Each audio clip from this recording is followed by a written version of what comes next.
wabarakatuh. Saat ini saya akan mempraktekkan bagaimana penggunaan sandwich jarak-jarak 30-20 meter dalam menggunakan teknik memukul bola golf. Mari kita lihat.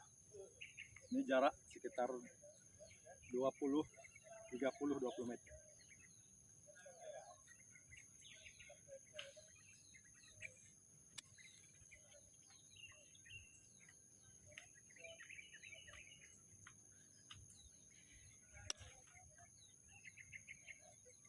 Ya, satu bola, coba dua bola dari depan.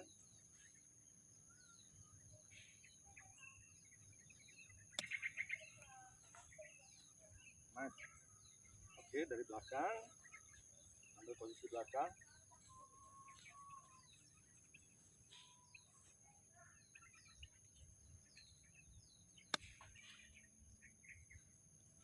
Cek, satu bola lagi. Kita coba menggunakan sandwich.